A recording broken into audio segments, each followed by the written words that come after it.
Apalagi saya bisa berjumpa, duduk bersama saya punya guru yang sangat saya cintai dan sangat saya hormati. Nikmat ketemu Allah, saudara, itu adalah qummatun ni'am, puncak nikmat, lebih nikmat daripada masuk surga, lebih nikmat daripada segala kenikmatan dunia maupun akhirat. Nikmat yang tertinggi ketemu Allah. Nabi ada di puncak kenikmatan, tapi nggak lupa dengan umatnya di bawah, saudara. Itu pelajaran buat para pemimpin Islam. Kau lagi di puncak, jangan lupa yang bawah. Ini baru ada di puncak sedikit, udah lupa yang bawah. Waktu kampanye teriak, saya jadi pemimpin, pajak dihapus. Begitu jadi pemimpin, pajak bakal dilipat. Kacau tidak? Kacau tidak? Lagi kampanye datang ke kiai, cium tangan bolak-balik. Kadang-kadang dengkul kiai ikut dikiyung. Begitu udah jadi pesantren kiai mau ditutup. Jangan kau ambil pajak dari rakyat. Sekecil apapun, selama korupsi tidak dibasmi, selama koruptor tidak ditangkap, selama koruptor dilindungi, maka selama uang negara diboroskan, selama uang negara seenaknya kau keluarkan, haram mengambil pajak dari rakyat kecil. Betul? Kita sudah sampaikan kepada Bapak Prabowo, saudara, yang seperti ini jangan dilindungi. Betul? Pidato Bapak Prabowo ketika diangkat, saudara, menjadi presiden luar biasa. Para koruptor akan kita kejar sampai Antartika. Tapi sekarang saya minta kepada Bapak, nggak usah dikejar sampai ke Antartika, kejar saja di antara kita. Karena di antara kita udah banyak koruptornya, betul? Kalau Bapak Prabowo membasmi koruptor, saudara, kemudian mau dijatuhkan oleh para oligarki, terus mau dikodeta oleh orang-orang koruptor pengkhianat, kira-kira kita bela tidak? Bela tidak? Siapkan yang koruptor.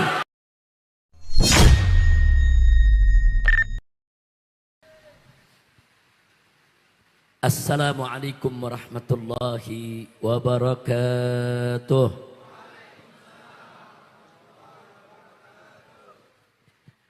Bismillah, walhamdulillah, wassalatu wassalamu ala rasulillah wa ala alihi wa sahbihi wa mawalah. Ashhadu an la ilaha illallah wahdahu la syarika lah, wa ashhadu anna sayyidana Muhammadan abduhu wa rasuluh la nabiyya ba'dah. Allahumma salli wa sallim wa barik ala sayyidina wa habibina wa syafi'ina wa maulana nabiyyina Muhammadin wa ala alihi at-tahirin at-tayyibin wa ashabihi al-ghurril mayamin wa man tabi'ahum bi ihsanin ila yaumiddin. Amma ba'd. Siyadatul habaib asy-syurafa wa sa'adatul ulama'il fudala wa jami'il hadirin wal hadirat al-ahibba'il a'izza rahimakumullah. Fi hadhihi al-munasabati as-sa'idati at-tayyibati al-mubarakah la ansa an usiyakum jami'an wa nafsi bitaqwallah wa bita'ati rasulillahi sallallahu alaihi wasallam.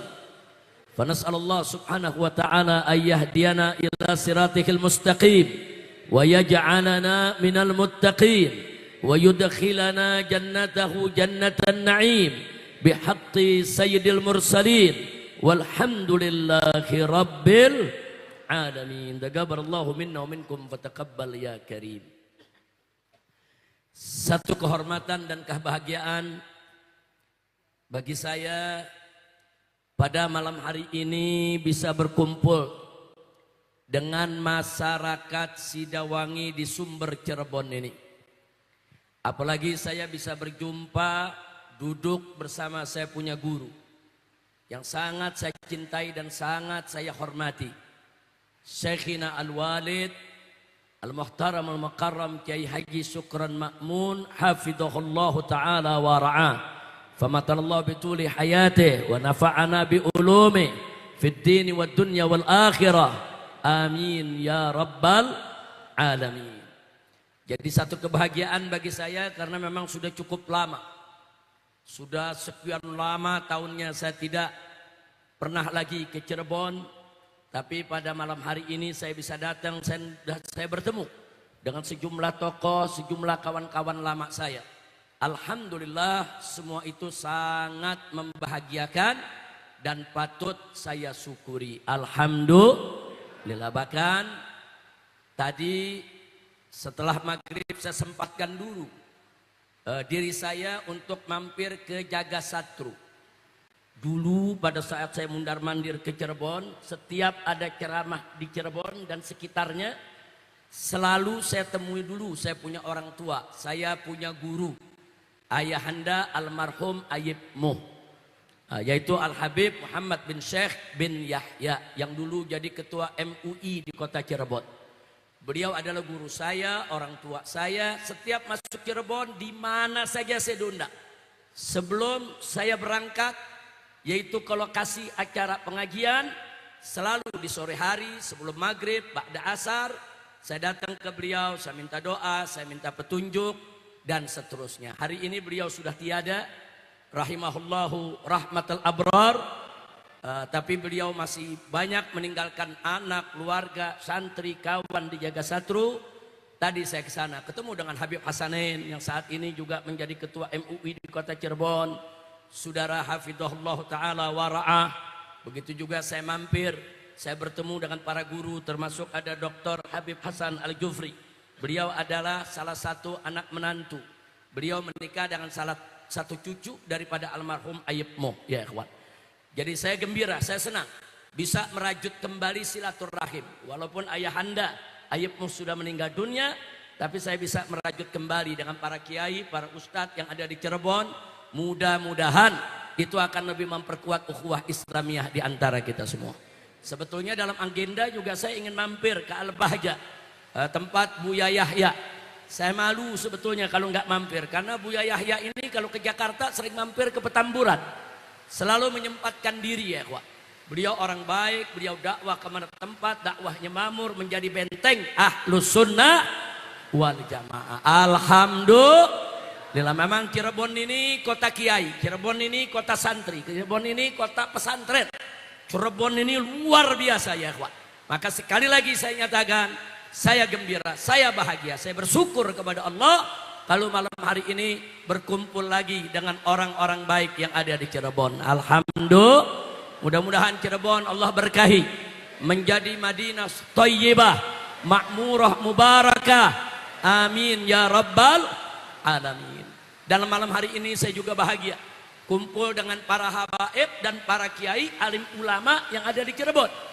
Malam ini di sini kita lihat ada Habib Utsman Al-Kaf, kemudian di ujung sana ada Habib Segaf Al-Kaf, saudara. Nah ini semua barakah daripada pengajian majelis yang dibangun oleh guru kita Kiai Haji Alfan Nasuha, yang mana beliau mendermakan hartanya, tenaganya, pikirannya untuk membangun majelis taklim, menyebarluaskan dan menyebarkan Islam. Mudah-mudahan beliau berserta seluruh jajaran para gurunya, termasuk Kiai Haji Muhammad Kamal dan lainnya, tidak saya sebutkan satu persatu, insya Allah senantiasa diberkahi oleh Allah subhanahu wa ta'ala. Dan mudah-mudahan majelis taklim Al-Baha Allah jadikan majelisan solehan, thayyiban, munawwaran, makmuran. Amin ya rabbal alamin.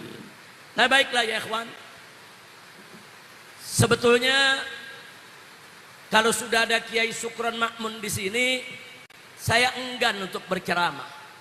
Karena memang dari saya kecil saya selalu mengikuti beliau ceramah di mana saja di Jakarta. Sampai suara-suaranya, gayanya, caranya semua saya hafal ya ikhwan. Karena memang saudara, saya betul-betul banyak menimba ilmu dan menimba, yaitu tata cara strategi dakwah yang pernah beliau laksanakan selama 3 generasi. Dan alhamdulillah sampai hari ini, sampai saat ini, guru kita Kiai Syukran Ma'mun tetap istiqamah beramar ma'ruf nahi munkar.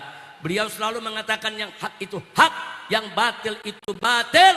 Lau matalaim, walaupun sedunia harus mencerca. Kita doakan agar beliau, kita punya guru, dipanjangkan umur oleh Allah dalam taat, ibadah, sehat walafiat, diberikan kemenangan dalam setiap langkah perjuangannya, dan diberikan keturunan yang solehin solehat untuk melanjutkan perjuangannya. Dan semoga kelak kita dikumpulkan oleh Allah bersama beliau di dalam surga bersama Nabi kita Muhammad sallallahu alaihi wasallam. Amin ya rabbal alamin. Tapi sungguh pun begitu ya kawan, walaupun saya enggan tadinya, saya lebih suka kayak Sukron ceramah lebih dulu, mau 2 jam 3 jam saya siap untuk dengarkan ya kawan.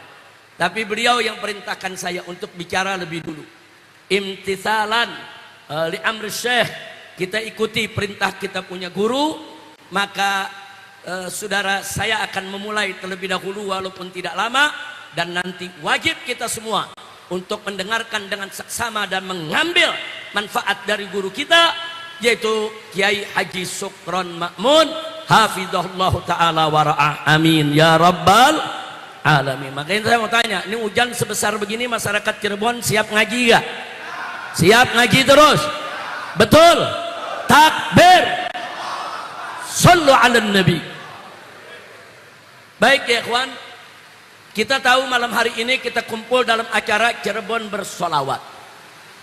Kita sudah lalui tadi membaca Rawi Maulid, dan kita juga tidak lupa kalau saat ini kita sudah masuk di bulan Rajab, bulan Isra Mi'rajnya Nabi kita Sayyiduna Muhammad sallallahu alaihi wasallam. Cerita soal Isra Mi'raj kita juga sudah sama tahu. Bagaimana sebagiannya tentang Isra'nya Allah ceritakan dalam Al-Quranul Karim. Faqala ta'ala, Subhanalladzi asra bi'abdihi layla minal masjidil harami ilal masjidil aqsa alladzi barakna hawlah linuriyahu min ayatina innahu huwas sami'ul basir. Sadaqallahul aliyul azim.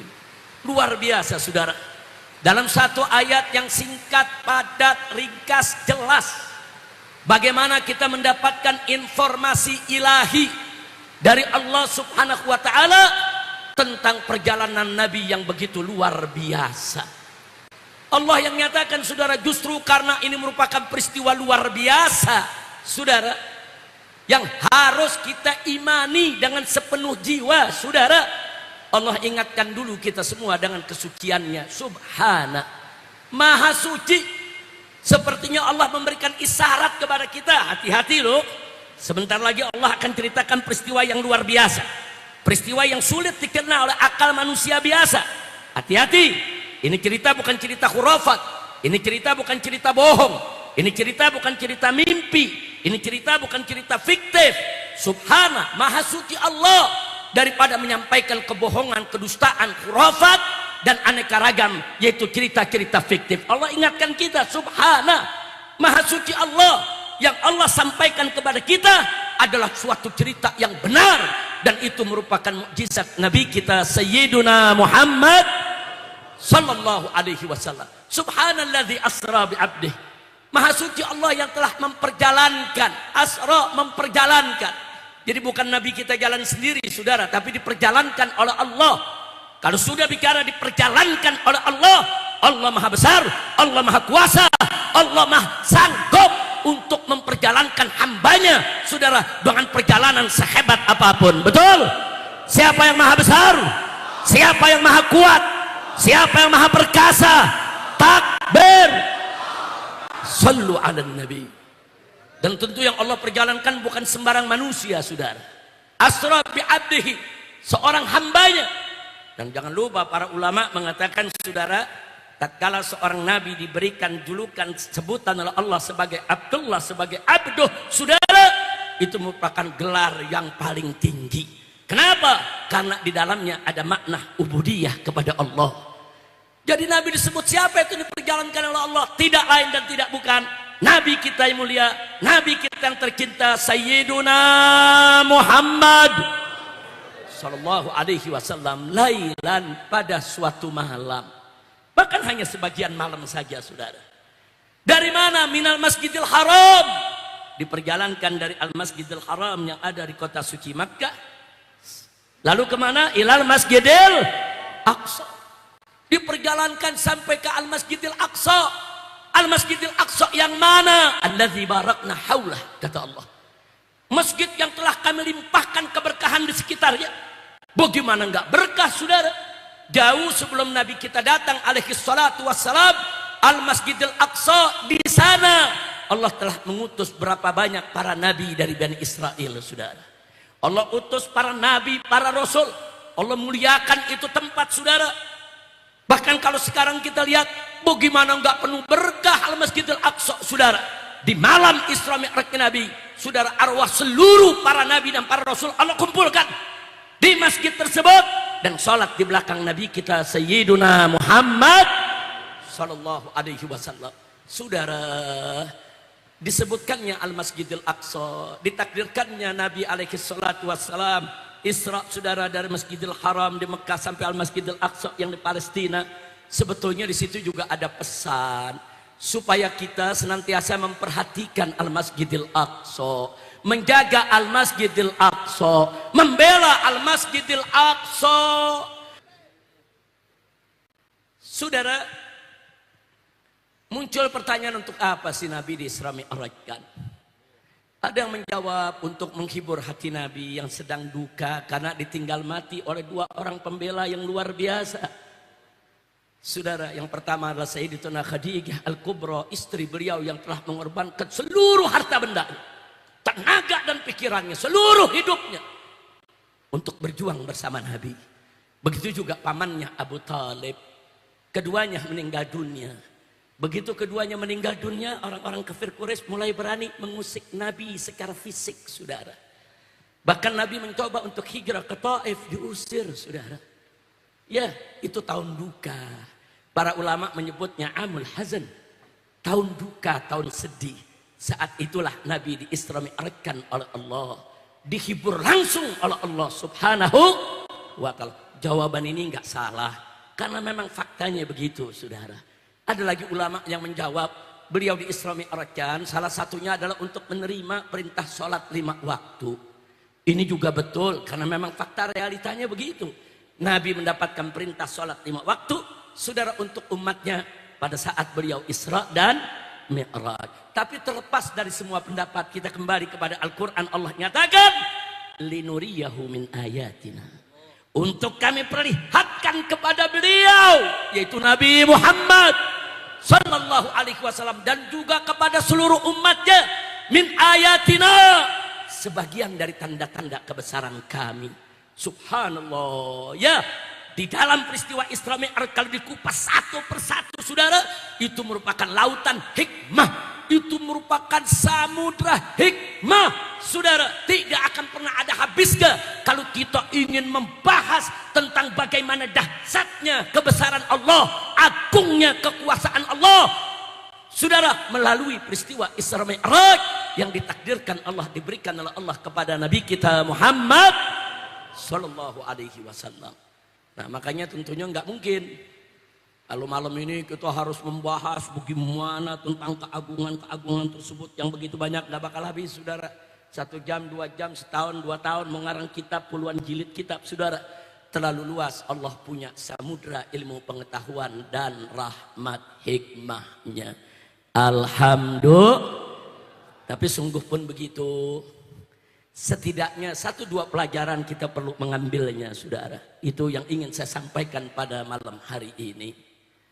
Pertama, saudara, ada pelajaran menarik. Kita tahu dalam peristiwa Isra Mi'raj Nabi, sebelum Nabi diperjalankan, saudara, dada beliau dibelah dulu oleh malaikat Jibril alaihissalam yang didampingi dengan malaikat Mikail, saudara. Dibedah, saudara, kita tahu ceritanya, saudara, bagaimana Allah memasukkan dalam hatinya hikmah, ilmu, dan lain sebagainya. Bukan itu yang ingin saya bahas, saudara. Tapi yuk kita lihat, saudara. Saat itu malaikat Jibril alaihissalam membedah Nabi, membelah, saudara. Kemudian menyambungnya kembali. Sambungannya hampir tidak ada bekas. Ada bekas, saudara, tipis kelihatan seperti benang bekasnya, saudara. Menariknya apa? Itu justru menjadi embrio lahirnya ilmu bedah, saudara. Sebelum itu nggak ada ilmu bedah, saudara. Manusia nggak kenal ilmu bedah.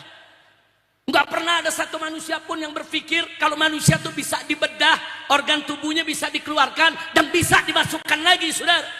Nggak ada manusia yang berpikir saat itu, saudara, kalau orang dibedah bisa disambung lagi, saudara.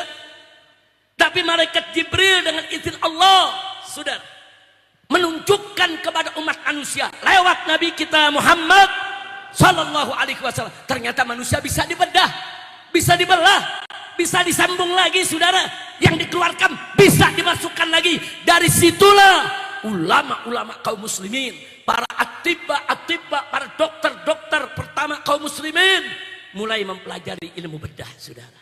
Apakah itu ilmu khusus malaikat Jibril saja? Atau manusia juga bisa memiliki ilmu semacam itu? Mereka pelajari. Mulailah mereka bisa membedah orang, saudara. Ya, dari mulai jahitan yang kasar. Awalnya jahitan kasar, saudara. Kalau orang dibedah, jahitannya kayak jahitan karung, saudara. Bekasnya tuh di dada kayak jahitan karung, di perut kayak jahitan karung. Makin lama jahitannya makin halus. Makin lama di zaman sekarang, bahkan ada bedah yang dilem, saudara. Nggak pakai benang lagi. Bahkan di zaman sekarang, saudara, ada yang bedahnya cuma pakai staples, saudara. Nyambungnya habis dibedah, pakai staples, nyambung lagi.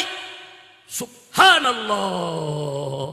Dari mana manusia-manusia itu sekarang mendapatkan ilmu bedah sedemikian rupa? Perintisnya, pelopornya, yang pertama kali menunjukkannya, saudara, mengajarkan manusia ilmu bedah tersebut tidak lain dan tidak bukan adalah malaikat Jibril alaihis. Nah, gitu mak itu saya tanya, kalau gitu peristiwa Isra Mi'raj dahsyat tidak? Dahsyat tidak? Linuriyahu min ayatina. Allah ingin tunjukkan, saudara, kebesaran Allah lewat nabinya, lewat malaikatnya, saudara, lewat makhluk. Allah tunjukkan ini kebesaran Allah. Bahkan di zaman sekarang ada bedah nggak pakai dibelah lagi badannya, saudara. Pasang ring jantung, tinggal masukkan itu namanya alatnya, saudara. Ada yang lewat tangan, ada yang lewat paha, pembuluh darah besar, bisa dipasang. Subhanallah. Ada lagi, saudara, orang-orang yang pecah pembuluh darahnya di kepala, saudara. Enggak perlu dibedah, saudara. Dengan teknologi DSA, saudara, dimasukkan itu selang dari pembuluh darah besar yang ada di pahanya, masuk itu alat sampai di kepala, bisa saudara, disemen, bisa ditambal itu yang pecah. Subhanallah. Enggak pakai belah lagi. Tapi intinya semua ilmu bedah yang dahsyat saat ini, saudara, semua bersumber dari hadis yang menceritakan kepada kita bagaimana malaikat Jibril membedah nabinya atas izin Allah Subhanahu wa ta'ala. Kira-kira jelas tidak? Jelas tidak? Nah, jadi ternyata ilmu bedah bukan milik malaikat Jibril sendiri, enggak. Nah, justru malaikat Jibril menunjukkannya ada ilmu loh. Ini ada ilmu. Kalau kalian belajar, kalian takwa kepada Allah, kalian tekuni, kalian bisa. Subhanallah, walhamdulillah, wala ilaha illallah, Allahu akbar. Yang kedua, saudara, yang kedua, kita bisa lihat dari perjalanan Nabi dari kota Mekah ke Al-Masjidil Aqsa hanya ditempuh dalam beberapa waktu saja. Zaman sekarang gak heran, dengan pesawat terbang dari Mekah ke Al-Masjidil Aqsa 2 jam sampai, saudara. Zaman sekarang. Tapi di zaman itu yang pesawat terbang belum ada, saudara. Kapal terbang belum ada, saudara. Makanya banyak orang-orang kafir mendustakan Nabi. Bahkan ada orang-orang yang sudah masuk Islam, imannya masih lemah, baru masuk Islam, dengar cerita Isra Mi'raj, murtad, saudara. Sebagaimana diceritakan oleh Sayyidatuna Aisyah radhiyallahu taala anha, saudara. Karena memang peristiwa Isra Mi'raj ini sulit dirasionalisasikan oleh akal manusia yang lemah, saudara. Tapi sulit dirasionalisasikan bukan berarti irasional. Sulit, saudara, untuk dicerna oleh akal bukan berarti tidak masuk di akal. Bukan. Tapi memang akal manusianya yang lemah, saudara. Dan gak sampai di situ, saudara. untuk bisa menerima kebenaran peristiwa Isra Mi'raj. Enggak cukup hanya dengan ilmu dan akal saja, tapi di sana harus ada iman. Makanya kita lihat kalau orang-orang kafir bertanya kepada Sayyidina Abu Bakar Siddiq radhiyallahu anhu, saudara. Apa kata orang-orang kafir kepada Sayyidina Abu Bakar setelah mendengar cerita Nabi soal Isra Mi'raj? Mereka katakan, ya Abu Bakrin, hal tusaddiqu kadzba Muhammadin? Hei Abu Bakar, apa kamu masih percaya dengan bohongnya Muhammad, dengan dustanya Muhammad? Mana ada perjalanan dari Mekah ini ke Al-Masjidil Aqsa ke Palestina sana hanya dalam sebagian malam? Kau tahu ya Abu Bakar, kita semua sama tahu perjalanan dengan unta saja 15 hari 15 malam baru sampai. Pulang pergi 1 bulan. Itu kalau nggak berhenti di tengah jalan, saudara. Mana mungkin Muhammad bisa menempuhnya hanya dalam sebagian malam? Atau sedih ada ya Abu Bakar? Apa kau percaya dengan cerita bohong ini? Masya Allah. Kalau orang-orang yang baru masuk Islam imannya lemah, ditanya begitu oleh kafir Quraisy goyang, saudara. Tapi ini yang ditanya bukan sembarang sahabat.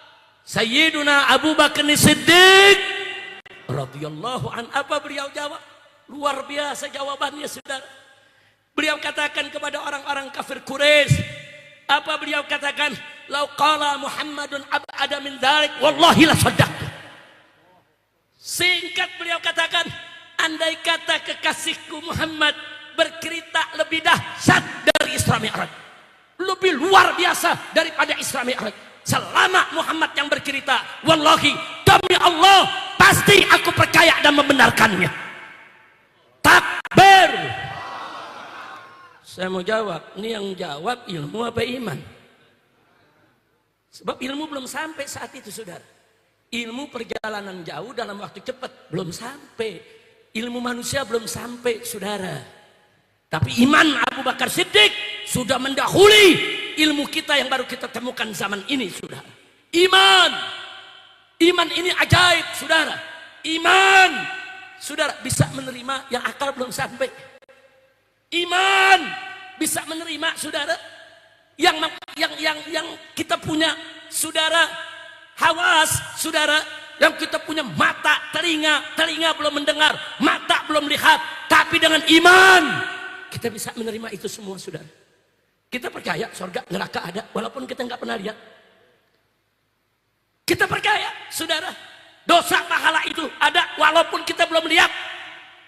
Kenapa? Semua dijawab dengan, makanya Abu Bakar Siddiq dijuluki As-Siddiq. Kenapa dijuluki As-Siddiq? Karena beliau, saudara, membenarkan Nabi tatkala orang lain mendustakannya. Percaya kepada cerita Nabi tatkala orang lain mendustakan Nabi. Nah, kira-kira jelas tidak? Nah, tapi zaman sekarang, saudara, perjalanan dari Mekah ke Masjidil Aqsa bisa ditempuh dalam waktu yang singkat. Bukan aneh lagi bagi kita di zaman sekarang. Nah, jadi kalau kita sekarang manusia biasa bisa menciptakan, saudara, satu kendaraan yang namanya pesawat terbang, kita bisa jalan jauh dalam waktu yang singkat. Bagaimana Allah?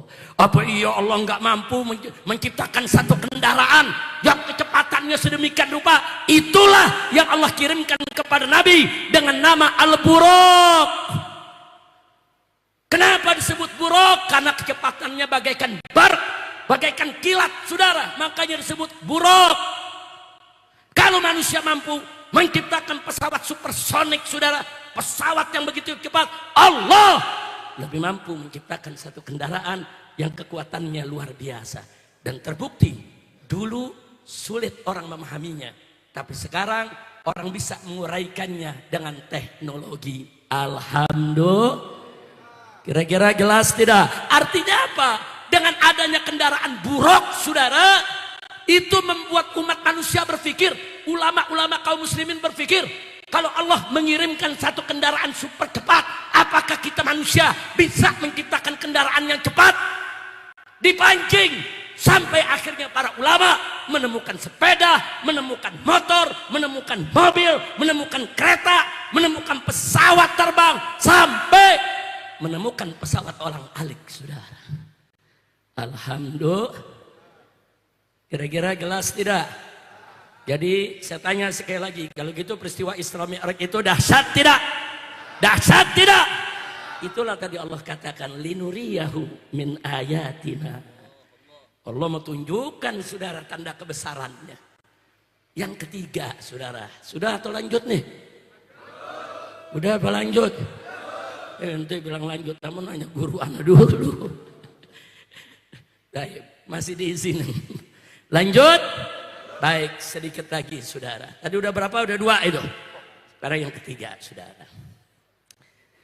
Yang ketiga saudara, dari Masjidil Aqsa Nabi dinaikkan oleh Allah ke langit pertama, langit kedua, langit ketiga, dan seterusnya sampai ke Sidratul Muntaha. Saya tidak ingin cerita soal naiknya saudara, tapi dulu saudara, tidak ada satu manusia pun bisa berpikir kalau ada makhluk akan bisa terbang ke ruang angkasa saudara.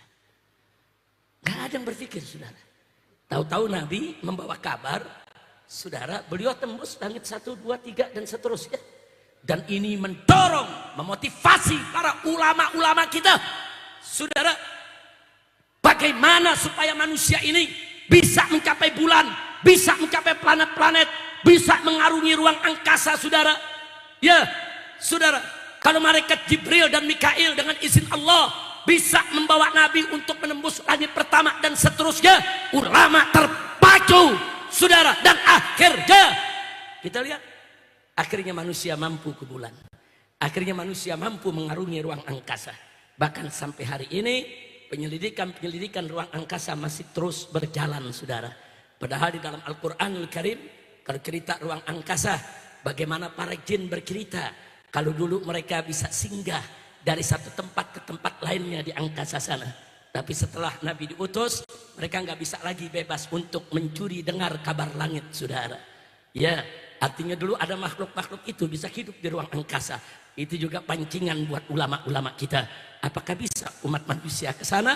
Ternyata dari penyelidikan saudara, penelitian, percobaan dan seterusnya, akhirnya manusia mampu mengarungi ruang angkasa. Walaupun masih jauh dari kesempurnaan. Alhamdulillah. Nah, jadi kalau kita mau bahas, maka tadi saya katakan Isra Mi'raj ini lautan hikmah saudara. Nah, makanya tegak betul orang-orang liberal seenaknya mengatakan Isra Mi'raj itu kan cuman cerita fiktif dong neng, buat menghibur umat Islam. Kurang ajar.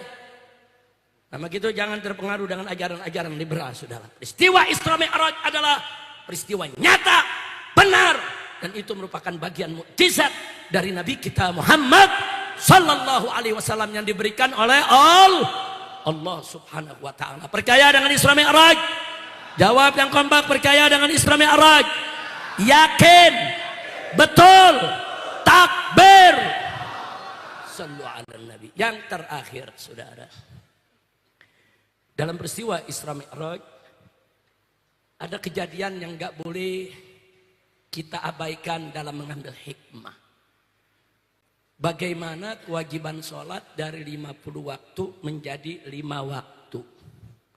Ini akidah Ahlus Sunnah wal Jamaah. Tapi kalau anda lihat nanti di luar Ahlus Sunnah ada yang protes tuh. Enggak percaya tuh. Dari 50 jadi 5 saudara. Dengan alasan kan Allah maha tahu umat Nabi enggak kuat 50. Kenapa enggak dikasih 50 sekaligus? Begitu kata mereka saudara. Ini cerita bohong nih. Ini ulama-ulama hadis Ahlus Sunnah nih membual ini. Nah, padahal bukan hadisnya yang salah, emang otaknya yang bengkok saudara. Dia nggak mampu memahami, dia nuduh para ulama Ahlus Sunnah. Nah, maka itu di sini saya mau ingatkan saudara. Ada yang kita ingin ambil pelajaran.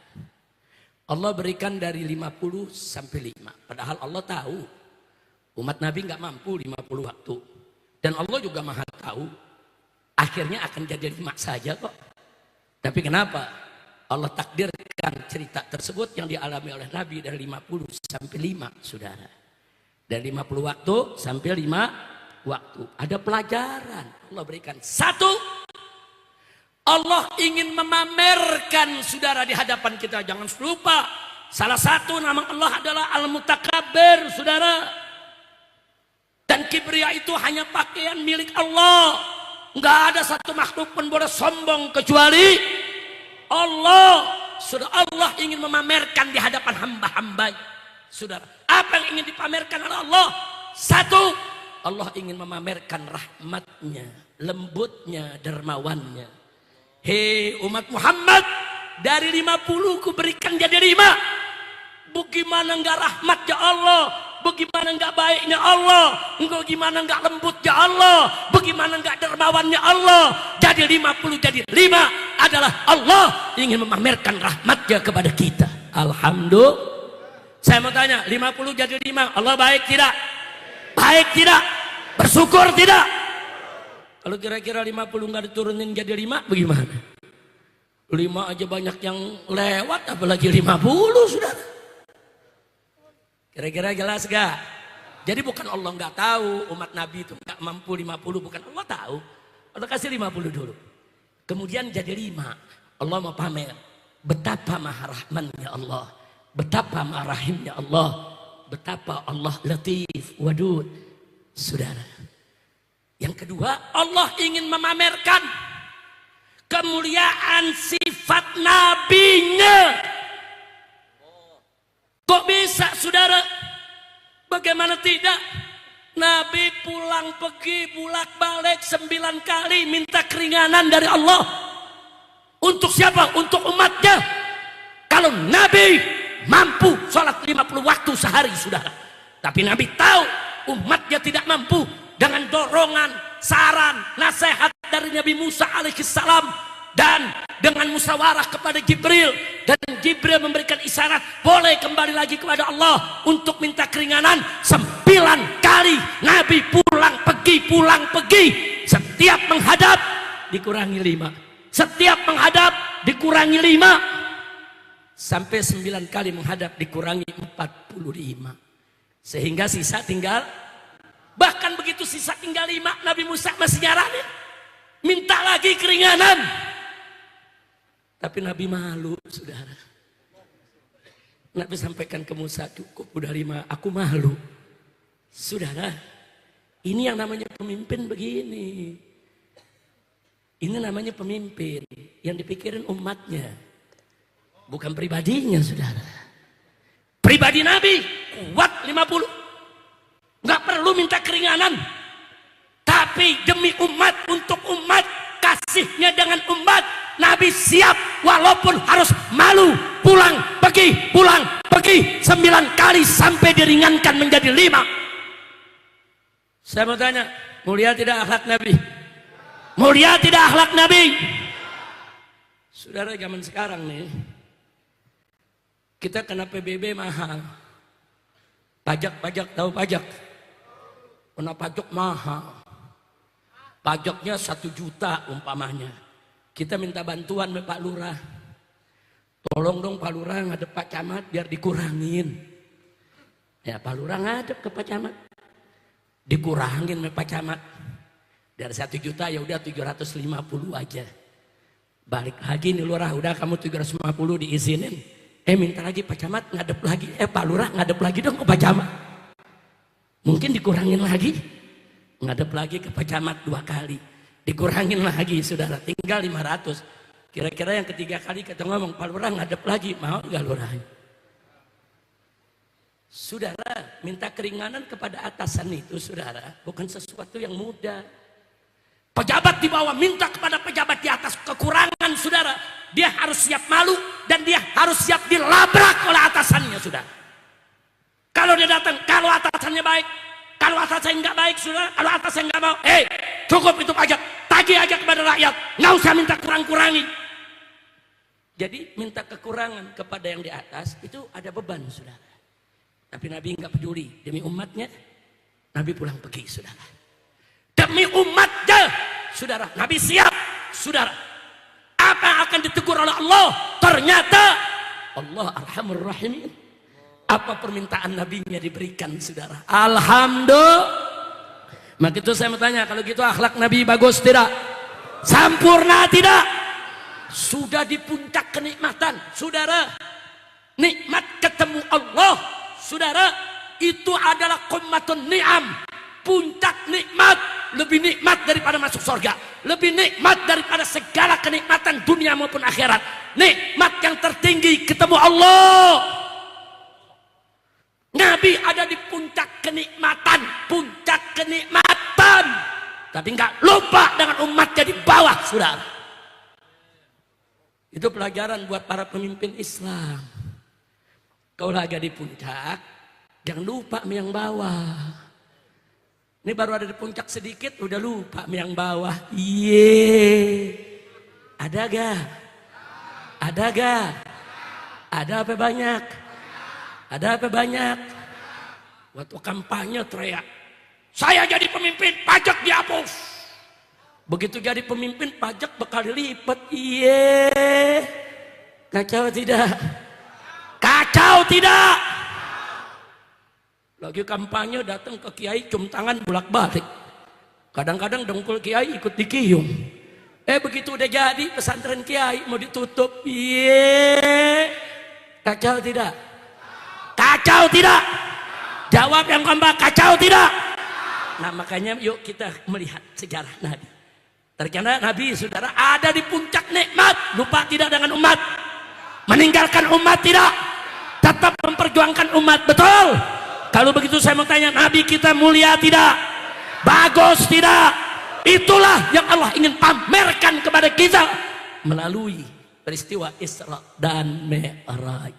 Alhamdulillah. Nah baiklah, saya pikir kalau diteruskan masih banyak lagi hikmahnya, digali hikmah masih banyak lagi. Tapi bukan Anda saja, saya juga sekarang sedang haus, ingin mendengarkan untayan hikmah, ceramah, nasihat dari guru kita tercinta, Syekhuna Al-Walid Al-Ustadz Al-Muhtaram Al-Mukarram Kiai Haji Syukron Makmun hafizahullah ta'ala wara'ah. Mudah-mudahan apa yang saya sampaikan tadi bisa dipahami. Kira-kira jelas tidak? Jelas tidak? Jelas tidak? Nah karena itu saudara, sebagai penutup, karena tadi bagian akhir saya bicara soal pajak, saudara, saya hanya ingin mengingatkan satu saja, bahwa Al-Imam An-Nawawi radhiyallahu ta'ala anhu, saudara, yang mengarang kitab Al-Majmu' Syarhul Muhadzab, yang mengarang kitab Syarah Sahih Muslim, banyak sekali karangannya, saudara, baik dalam bidang fikih maupun bidang hadis. Beliau di zamannya pernah ditanya oleh Sultan, saudara, tentang hukum pajak. Sultan mengambil pajak dari rakyat, saudara. Nah, apa hukumnya? Sultan sudah minta fatwa ulama satu negeri, semua ulama setuju dengan alasan karena kebutuhan negara sedang tinggi untuk membiayai pembangunan, untuk membiayai tentara Islam di perbatasan. Yang kedua, kas negara kosong, saudara. Maka terpaksa harus mengambil pajak dari rakyat. Nah setelah ulama semua setuju, Sultan bertanya kepada para ulama, adakah ulama lain yang perlu aku minta persetujuannya? Para ulama di kota Damaskus saat itu sepakat, ada satu yang Sultan mesti undang. Siapa dia? Nawawi. Nah, kata Sultan, apa perlu kita panggil dia? Maka para ulama mengatakan, Tuan Sultan, ulama ini berbeda dengan yang lain. Dia punya magam di tengah umat. Jadi walaupun kami sudah setuju, kalau besok ulama satu ini nggak setuju, maka umat akan ikut dia, bukan ikut kita. Nah oleh karena itu dipanggillah Imam Nawawi ke istana, saudara. Dijemput langsung oleh pasukan, beliau tinggal di pinggiran kota Damaskus, namanya Desa Nawa, saudara. Beliau dipanggil, hadir, duduk di depan Sultan. Setelah duduk di depan Sultan, Sultan menyampaikan, ya Aba Zakaria, ini semua ulama yang hadir di tempat ini udah setuju aku ngambil pajak dari rakyat. Nah cuman kita membutuhkan persetujuan Anda. Akhirnya Imam Nawawi mengatakan, baik Tuan Sultan, aku akan setuju, tapi ada 3 pertanyaan dulu yang aku ingin ajukan. Kalau kau jawab dengan baik, aku setuju untuk kau ambil pajak dari rakyat. Yang pertama, untuk apa kau ambil pajak dari rakyat? Sultan menjawab, untuk pembangunan, untuk gaji para pegawai, para pejabat, untuk membiayai tentara itu di perbatasan, agar negeri kita tidak diserang oleh tentara musuh dan seterusnya. Kata Imam Nawawi, ahsanta, bagus kau punya jawaban. Sekarang yang kedua. Yang kedua kan kita punya kas negara. Kenapa harus ambil dari pajak? Kenapa nggak ambil dari kas negara saja? Baitul Mal. Dijawab oleh Sultan. Baitul Mal kosong. Kalau Baitul Mal ada isinya, aku nggak ambil pajak. Ini Baitul Malnya kosong. Nggak ada lagi kita punya dana. Kata Imam Nawawi, ahsanta. Bagus kau punya jawab. Nah sekarang yang terakhir. Yang terakhir, kenapa kas negara kosong? Sultan tersinggung. Kata Sultan, mada taksud bikalami? Kau punya maksud apa, hei Aba Zakaria? Enggak, kata Imam Nawawi, enggak, jelaskan dulu. Kenapa kas negara kosong? Dipakai untuk apa? Jelasin dulu. Marah Sultan berdiri dari kursinya. Kurang ajar. Kau punya maksud tidak baik. Hei Abu Zakaria. Apa kata Imam Nawawi? Imam Nawawi, kiai dibentak oleh pejabat. Ya berdiri juga sudah. Imam Nawawi berdiri. Hei Sultan, jangan kau pikir aku tidak tahu. Kas negara kita kemarin masih banyak dipenuhi dengan emas, perak, dinar, dirham, permata, mutiara, segala macam kita punya. Kenapa sekarang kosong? Karena kau bagi-bagi untuk istri-istrimu, untuk dayang-dayangmu, untuk putri-putrimu, untuk keluargamu, untuk pejabatmu. Sehingga kas negara kosong. Marah Sultan, saudara. Imam Nawawi katakan, wallahi, demi Allah, kau kembalikan dulu semua itu ke kas negara, ke Baitul Muslimin. Kembalikan. Kalau semua sudah dikembalikan, masih kurang, baru boleh kau ambil pajak dari rakyat. Tapi kalau tidak kau kembalikan, kas negara seenaknya digunakan. Kalau zaman sekarang dikorupsi, saudara, maka demi Allah, haram kau ambil pajak dari rakyat walaupun 1 dirham. Takbir. Ini dia saudara, yang diundang Imam Nawawi, bukan ulama istana. Tegas ngomongnya. Yang pertama diundang ulama-ulama istana. Iya aja apa kata Sultan. Saya mau tanya, Imam Nawawi tegas tidak? Ini mujtahid madhab Imam Syafi'i ini saudara. Enggak sembarangan saudara. Madhab Imam Syafi'i ini madhab yang said di bumi Indonesia. Saya tanya, bangga tidak dengan Imam Nawawi? Bangga tidak? Nah itu yang saya mau katakan sekarang kepada pemerintah, saudara. Jangan kau ambil pajak dari rakyat. Sekecil apapun. Selama korupsi tidak dibasmi. Selama koruptor tidak ditangkap. Selama koruptor dilindungi. Maka selama uang negara diboroskan. Selama uang negara seenaknya kau keluarkan. Haram mengambil pajak dari rakyat kecil. Betul? Takbir. Takbir. Sallu ala Nabi. Maling ayam penjara setahun. Nenek-nenek di Jawa Timur nyolong kayu sebatang 3 batang penjara setahun. Petani di Jawa Tengah mencuri semangka 1 butir 1 tahun penjara. Kemarin saudara 271 triliun cuma 6 tahun. Gila saudara, 271 triliun. Saya mau tanya, orang Cirebon pernah lihat gak? 271 triliun. Pernah lihat gak? Sama. Ya kita orang miskin mana pernah lihat yang segitu. Tapi 271 triliun. Ini saya mau gambarkan aja nih sebelum saya tutup. Bagaimana kayaknya 271 triliun. Kalau diambil 1 miliar per hari kita makan 1 miliar. Ada orang Cirebon sehari 1 miliar?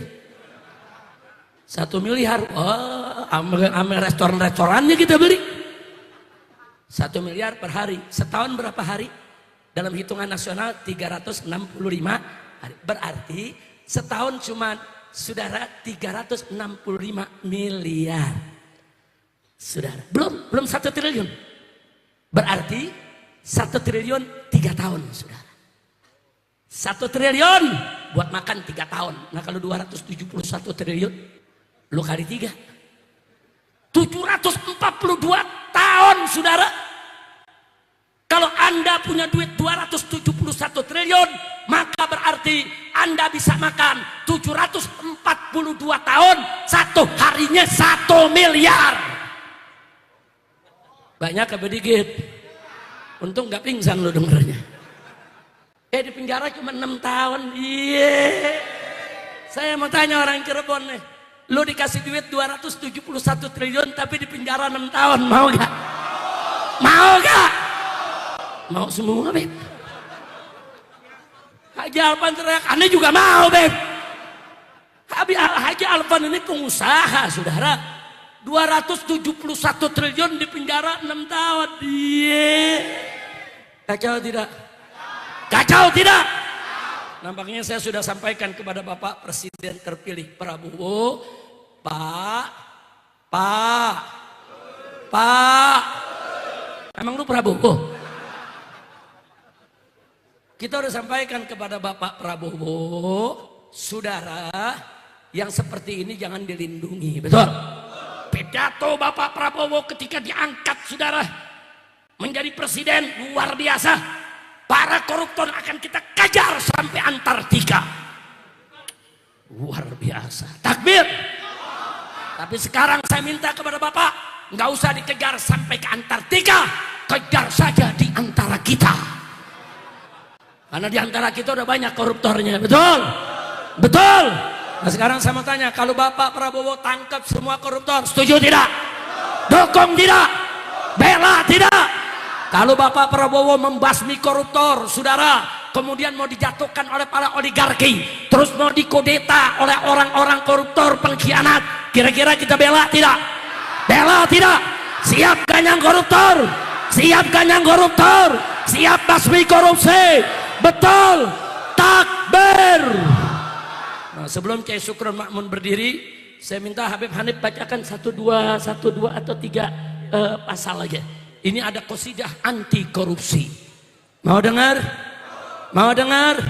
Qasidah anti korupsi. Ini udah lama nih. Saya ngarang dari zaman dulu nih. Udah berapa tahun lupa udah, saudara.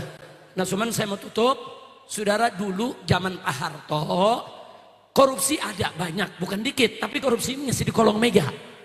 Korupsinya di kolong meja, masih malu-malu, masih ada tuh rasa malu.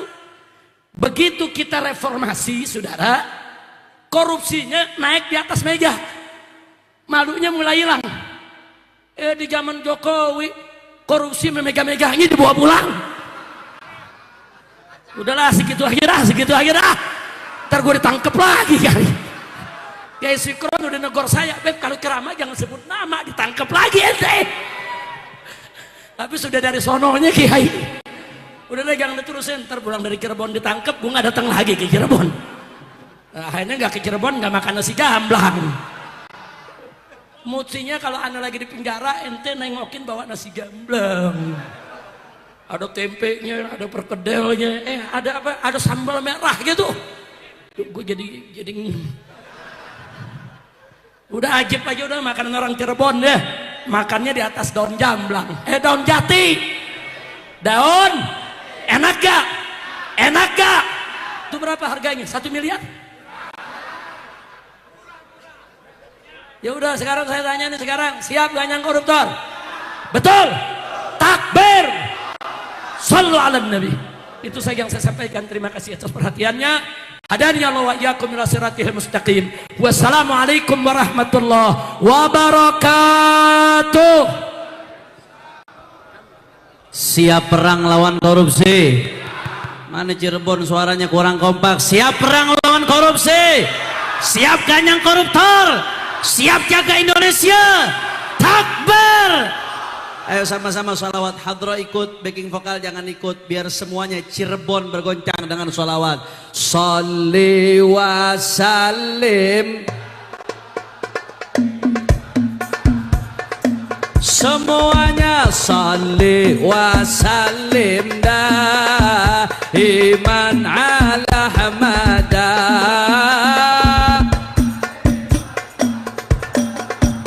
Biman qad wahada wal ali wal sahab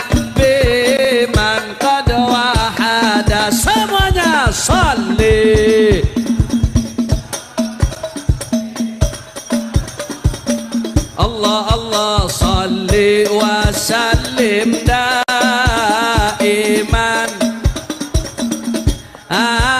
wal ali wal ashabi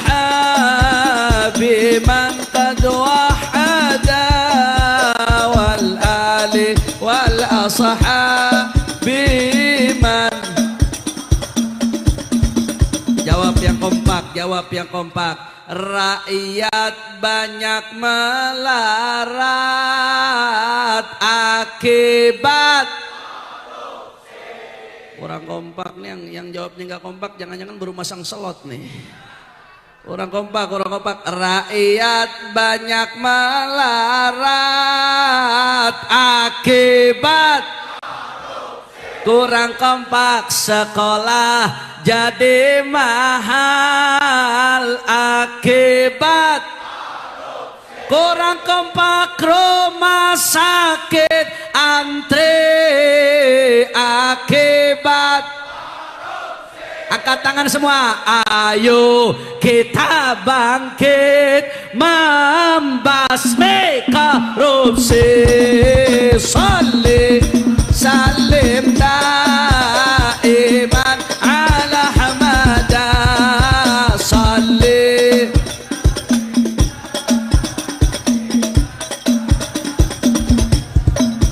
wal ali wal sahabi man.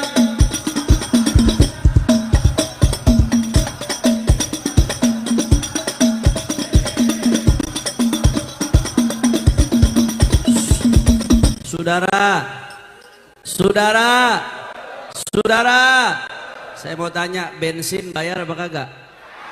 Beli apa kagak? Mahal apa kagak? Kok ntar dengar berita Pertamina rugi, saudara? Tuh kira-kira gara-gara apa tuh? Orang kompak gara-gara apa tuh? Lu pikir aja kita beli dia rugi, saudara? Padahal SPBU kagak pernah sepi. Kok tau-tau keluar berita rugi, BUMN. Rakyat nggak gratis dibagiin produk BUMN. Beli apa kagak? Oh kadang-kadang ada yang rugi, kira-kira gara-gara apa? Sama-sama yang kompak. BBM naik lagi akibat BUMN pada rugi akibat subsidi dikebiri akibat. Lebih kompak, ayo kita bangkit membasmi korupsi. Sholli salim sallallahu alaihi. Sholli wa sallim daiman.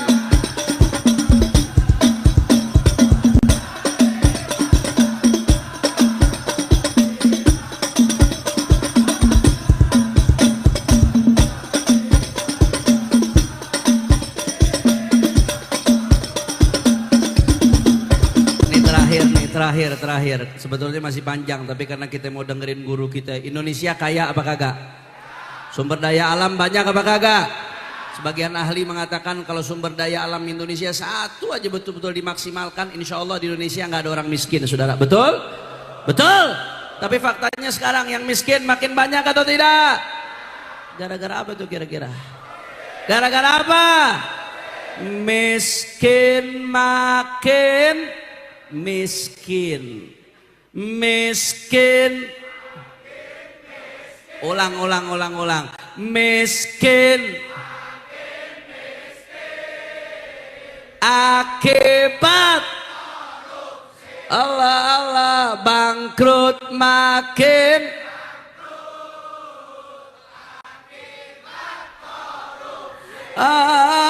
susah makin akibat. Terakhir angkat tangan semua, ayo kita bangkit membasmi. Salawat sholli wa sallim daiman.